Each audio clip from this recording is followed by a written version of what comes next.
আসসালামু আলাইকুম হাই ফ্ৰেণ্ডছ আজি বাদামী চিকেন ৰেচিপি লৈ আহিলোঁ বাদামেৰে চিকেনৰ গ্ৰেভি আপোনালোকে লোকেল মাংসৰে বনাব পাৰে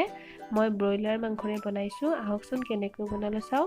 তাৰ বাবে মই এয়া ব্ৰইলাৰ মাংস কেইপিছমান এনেদৰে ভালদৰে ধুই লৈছোঁ এফালে পিয়াজখিনি ভাজি ললো আদা নহৰু এইখিনি বাদাম মই আৰু আলমণ্ড এনেদৰে গুৰি কৰি ললো আপোনালোকে যিকোনো কাজু বাদাম বা এই নৰ্মেল বাদাম ললে হ'ব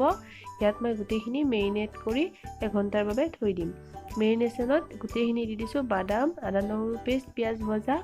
আৰু পৰিমাণ মতে নিমখ দিম মছলাৰ ভিতৰত চিকেন মছলা ধনিয়া গুড়ি জিৰা গুড়ি আৰু ৰেড চিলি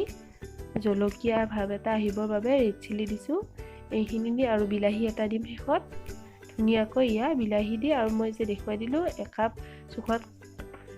গাখীৰ দি ধুনীয়াকৈ মেৰিনেশ্যন কৰি এঘণ্টাৰ বাবে থৈ দিলোঁ এয়া চাওকচোন এইখিনি তেলখিনি গৰম হওঁতে তাত মই দালচেনি আৰু ইলাচি দি গৰম তেলত এইখিনি দি দিলোঁ মাংসখিনি মেৰিনেশ্যন এঘণ্টা আধা ঘণ্টা আপোনালোকৰ পৰিমাণ অনুযায়ী কৰিলে হ'ব ভাজি ভাজি তাত মই এনেকুৱা জোখৰ চামুচেৰে এচামুচ চেনি দিছোঁ টেষ্টৰ বাবে গাখীৰখিনি বৰ ধুনীয়া সোৱাদ আহে আপোনালোকে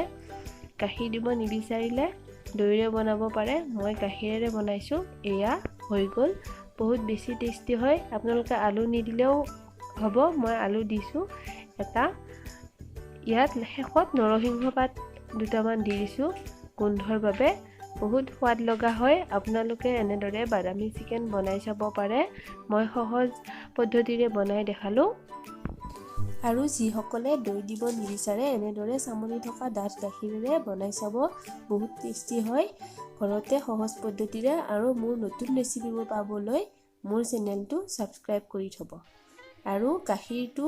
মাংসৰ পৰিমাণ মতে দি দিব